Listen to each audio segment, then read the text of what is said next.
Hi friends, എല്ലാവർക്കും total മീഡിയയുടെ പുതിയൊരു വീഡിയോയിലേക്ക് സ്വാഗതം. നമ്മൾ ഇന്ന് ചെയ്യുന്നത് ഒരു ബിരിയാണി തന്നെയാണ്. ഒരു പുതിയ ഐറ്റം ബിരിയാണി, കാബിരി ചോറ് എന്നാണ് ഇതിന് പേര്.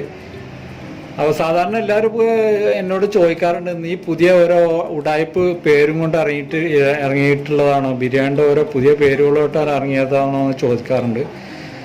അപ്പോൾ ഗൈസ്, ഇത് നിങ്ങൾക്കൊക്കെ അത് സെർച്ച് ചെയ്ത് നോക്കാവുന്നതാണ്. ഗൂഗിളിലും യൂട്യൂബിലൊക്കെ പല പേരുകളുള്ള ബിരിയാണികളും ഉണ്ട്. പല നാടുകളിൽ പല പേരുകളായിരിക്കും. അപ്പോൾ ഇതൊരു വെറൈറ്റി ബിരിയാണി തന്നെയാണ്. വെറൈറ്റി ബിരിയാണി അല്ല, വെറൈറ്റി ടേസ്റ്റ് ഉള്ള ഒരു ബിരിയാണി നമ്മളിന്ന് ചെയ്യുന്നത്. അപ്പോൾ ഞാനിതിൽ 1.5 കിലോ പോത്തിറച്ചിയാണ് എടുത്തിട്ടുള്ളത്. അപ്പോൾ അതൊന്ന് നമ്മൾ ആദ്യം കുക്കറിലിട്ടൊന്ന് വേവിച്ചെടുക്കാം. അതിന് വേണ്ടിയിട്ട് നമുക്ക് അതൊന്ന് മാഗ്നേറ്റ് ചെയ്യാം. അതിന് വേണ്ടിയിട്ട് ഞാൻ ഇത്രയും സാധനങ്ങൾ: മഞ്ഞൾപ്പൊടി ഒരു 1/2 ടീസ്പൂൺ എടുത്തിട്ടുണ്ട്, മുളക് പൊടി 1 ടീസ്പൂൺ, ഇഞ്ചി വെളുത്തുള്ളി പേസ്റ്റ് 2 ടീസ്പൂൺ, മല്ലിപ്പൊടി 1.5 ടീസ്പൂൺ, ഗരം മസാല 1/2 ടീസ്പൂൺ. ഇത്രയും സാധനങ്ങൾ ഇതിലൊന്ന് മിക്സ് ചെയ്യുക. അതിന് ശേഷം അത് നമുക്ക് ആഡ് ചെയ്തിട്ടുണ്ട്. ഇനി നമുക്ക് ഇതിലേക്ക് ആവശ്യത്തിന് ഉപ്പും ചേർത്ത് നന്നായിട്ടൊന്ന് മിക്സ് ചെയ്യാം.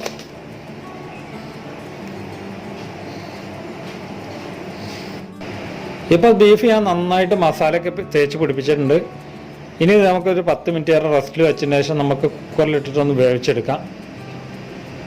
ബീഫ് അവിടെ കുക്കറിൽ വെന്തുകൊണ്ടിരിക്കേണ്ടതുണ്ട്. അപ്പോൾ നമുക്ക് മസാലക്കൊന്നുള്ള പരിപാടി ഒന്ന് തയ്യാറാക്കാം. നമുക്ക് ആദ്യം കുറച്ച് ഉള്ളി ഒന്ന് പൊരിച്ചെടുക്കാൻ വേണ്ടിയിട്ട് ഞാൻ ഒരു കടായി വെച്ച് എണ്ണ സൺഫ്ലവർ ഓയിൽ ഒഴിച്ചിട്ടുണ്ട്. ഇതൊക്കെ ഉള്ളി ഒന്ന് ഫ്രൈ ചെയ്തെടുക്കാം.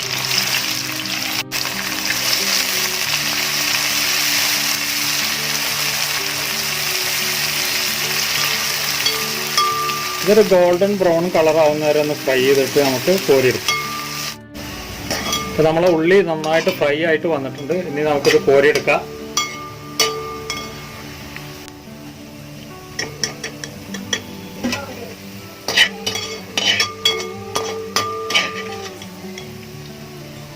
ഇനി നമുക്ക് കുറച്ച് അണ്ടിമുന്തിരിയും കൂടി ഈ എണ്ണയിൽ തന്നെ ഒന്ന് ഫ്രൈ ചെയ്തെടുക്കാം.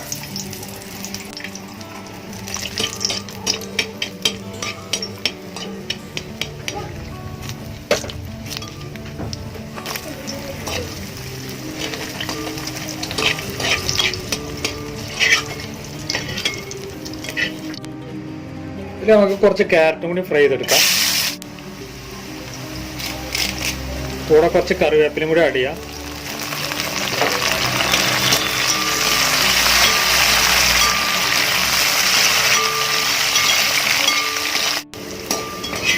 ഇത് നമുക്ക് കോരിയെടുക്കാം. ഇനി നമുക്ക് മസാല തയ്യാറാക്കാം. ഈ എണ്ണയിലിട്ടിട്ട് തന്നെ മസാല ഉണ്ടാക്കണം. കുറച്ച് സവാള ആദ്യം ഇടാം.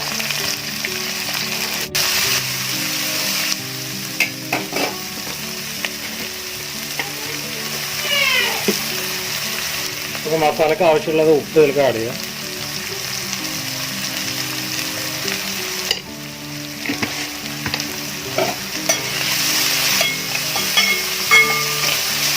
ഉള്ളി നന്നായിട്ട് വഴണ്ട് വന്നിട്ടുണ്ട്. നമുക്ക് 2 ടേബിൾ സ്പൂണ് ഇഞ്ചി വെളുത്തുള്ളി പച്ചമുളക് പേസ്റ്റ്, പച്ചമുളക് ഇതിൽ ആഡ് ചെയ്തിട്ടുണ്ട്.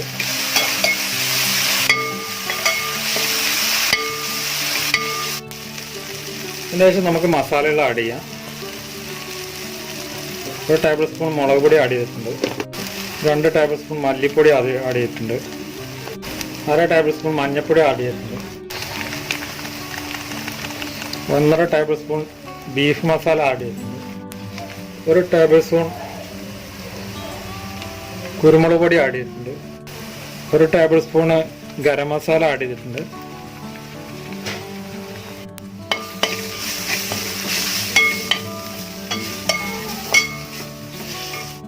കുറച്ച് വെള്ളം ഒഴിക്കുന്നുണ്ട്, ഈ മസാല ഒന്ന് സെറ്റായി വരാൻ വേണ്ടിയിട്ടാണ്.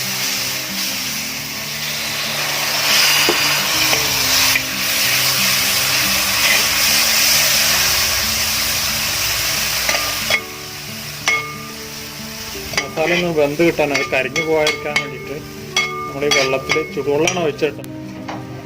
മസാല അത്യാവശ്യം വന്നിട്ടുണ്ട്. ഇനി നമുക്കൊരു തക്കാളി, വലിയ തക്കാളിയാണ് കേട്ടോ, തക്കാളി നാടില്ല.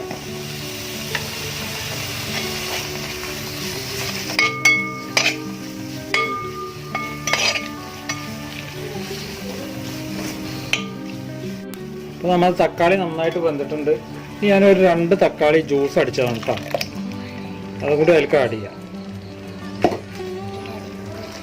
മറ്റേ തക്കാളി വെന്തതിൻ്റെ ശേഷം മാത്രമേ തക്കാളി അതിലോട്ട് ഒഴിക്കാൻ പാടുള്ളൂ.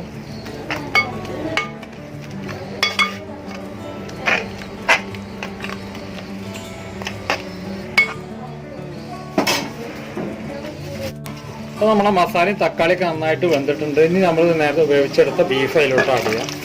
വെള്ളമുണ്ട്, വെള്ളം നമുക്കൊന്ന് വറ്റിച്ചെടുക്കാം.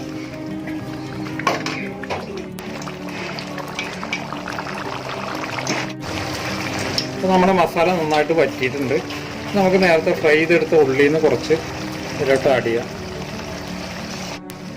അതുപോലെ തന്നെ മല്ലിച്ചപ്പ് പുതിനയും പാടൊന്ന് മിക്സ് ചെയ്തിട്ടുള്ളതാണ്, അതൊരു പിടിയും കൂടി ഇട്ടിട്ടുണ്ട്. നന്നായിട്ടൊന്ന് മിക്സ് ചെയ്യും.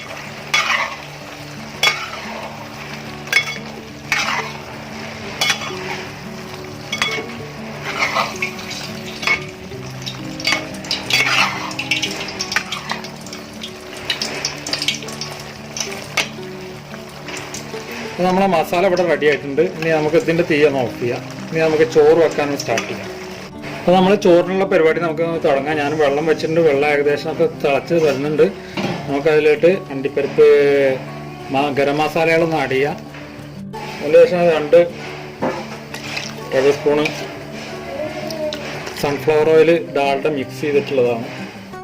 നമ്മൾ തിളപ്പിച്ച് ഊറ്റൊന്നുമല്ല, നമ്മൾ കറക്റ്റ് വെള്ളത്തിന് തന്നെ അരി എടുത്തിട്ടുണ്ട്. ഞാൻ 1 കിലോ അരി കൊണ്ടാണ് ഞാൻ ഉണ്ടാക്കുന്നത്. അതിനനുസരിച്ച് 1 കപ്പിന് 1.5 കപ്പ് വെള്ളം എന്നുള്ള തോതിൽ എടുത്തിട്ടുണ്ട്. നന്നായിട്ടൊന്ന് നമുക്ക് ഇളക്കി കൊടുക്കാം. ഏകദേശം നമുക്ക് കുറച്ച് മുസമ്പിയുടെ തോലാണ് ഇത് കേട്ടോ. മുസമ്പിയുടെ തോല് നമുക്ക് ആഡ് ചെയ്യാം. നമുക്ക് ചോറിന് ആവശ്യത്തിനുള്ള ഉപ്പും കൂടി ആഡ് ചെയ്യാം.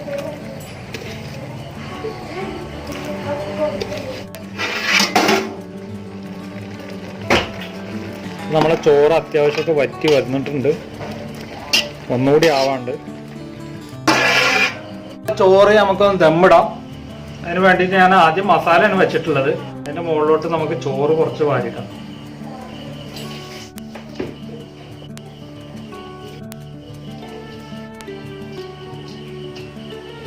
ഞാൻ കുറച്ച് റെഡ് കളർ ഒഴിക്കുന്നുണ്ട്. ഞാനിതൊരിക്കലും നിങ്ങളോട് പ്രിഫർ ചെയ്യല്ല, പക്ഷേ ഈ ചോറ് ഒരു കളർഫുൾ റൈസ് ആവുന്നുണ്ട്. ഇത് പച്ച കളറും കൂടി നമുക്കിതിൽ ആഡ് ചെയ്യേണ്ടതുണ്ട്, പക്ഷെ ഞാനത് ചേർക്കുന്നില്ല. മല്ലിച്ചപ്പ് പുതിന ഇട്ടു. നമുക്ക് ഈ പിസ്ത കുറച്ച് വാരിടാം. പിന്നെ മുകളിൽ അണ്ടിമുന്തിരി ഒന്ന് വാരിടാം.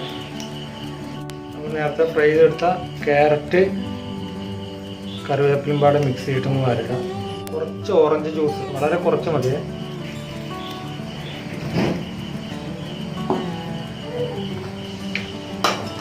ഇനി നമുക്ക് രണ്ടാമത്തെ ലെയർ ഒന്നും ഇടാം.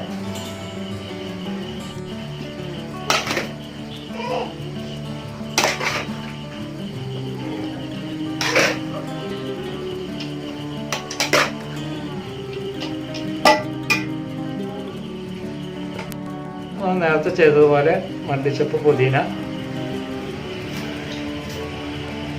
കുറച്ച് പിസ്ത, അണ്ടിപ്പരിപ്പ് മുന്തിരി, ക്യാരറ്റ്,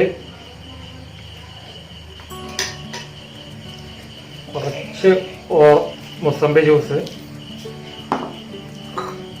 മുകളിൽ കുറച്ച് റെഡ് കളറും കൂടി.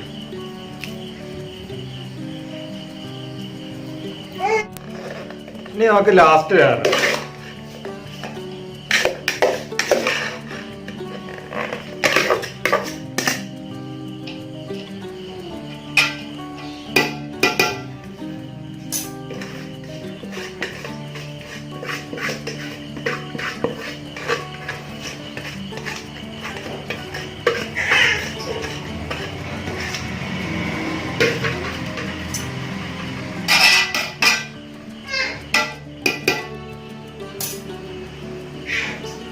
നമുക്ക് ബാക്കിയുള്ളതൊക്കെ അതിൻ്റെ മുകളിലോട്ട് ഇടാം.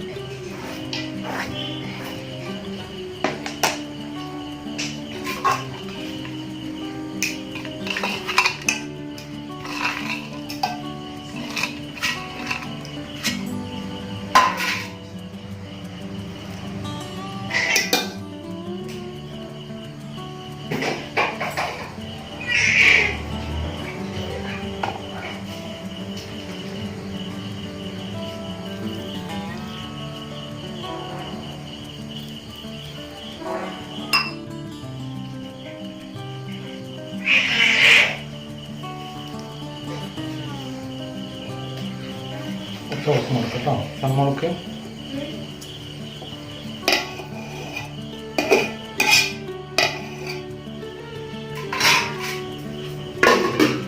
ഇനി നമുക്കിതൊന്നൊരു 15 മിനിറ്റ് നേരം ഒന്ന് ദമ്മിലിടാം. ഇപ്പോൾ ഒരു ഏകദേശം ഒരു 20 മിനിറ്റ് നേരം നമ്മൾ ദമ്മിൽ വെച്ചിട്ടുണ്ട്. ഇനി നമുക്ക് ഇതിൻ്റെ ദമ്മൊന്ന് പൊട്ടിക്കാം. അതിൻ്റെ പള്ളി ഒരു രക്ഷയില്ല കേട്ടാ, കിടും മണാൻ വരുന്നത്.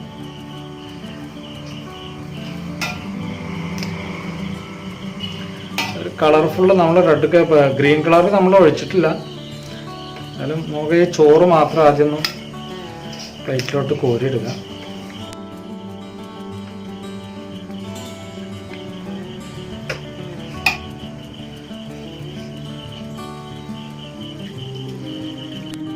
മസാലയൊക്കെ അടിയിലാണ് കിടക്കുന്നത് കേട്ടോ.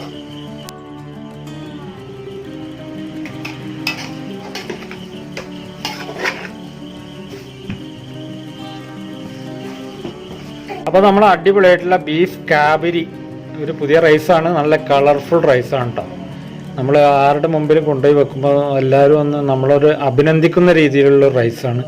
ഇതിൻ്റെ ടേസ്റ്റും അപാര ടേസ്റ്റാണ് കേട്ടോ. അപ്പോൾ എല്ലാവരും ഇതൊന്ന് വീട്ടിലൊക്കെ ഒന്ന് ട്രൈ ചെയ്ത് നോക്കതും. അതിൻ്റെ അഭിപ്രായങ്ങൾ കമൻറ്റ് ബോക്സിൽ കമൻ്റായിട്ട് നിങ്ങൾക്ക് രേഖപ്പെടുത്തുക. നിങ്ങൾക്കിപ്പോൾ ഈ വീഡിയോ ഇഷ്ടപ്പെടുകയാണെങ്കിൽ മാത്രം എൻ്റെ ചാനൽ, ഈ വീഡിയോക്ക് താഴെ പോയിട്ട് ചാനലൊന്ന് സബ്സ്ക്രൈബ് ചെയ്യുക. അതിനുശേഷം വരുന്ന ബെൽ ബട്ടൺ കൂടി ഒന്ന് പ്രസ് ചെയ്യുക. വീഡിയോ നിങ്ങളെ ഫാമിലി ഗ്രൂപ്പുകളിലും സോഷ്യൽ മീഡിയയിലൊക്കെ ഒന്ന് ഷെയർ ചെയ്ത് മാക്സിമം സപ്പോർട്ട് ചെയ്യാം. അപ്പോൾ ഓക്കെ, അടുത്ത വീഡിയോയിൽ കാണുമ്പോഴേക്കും ഗുഡ് ബൈ.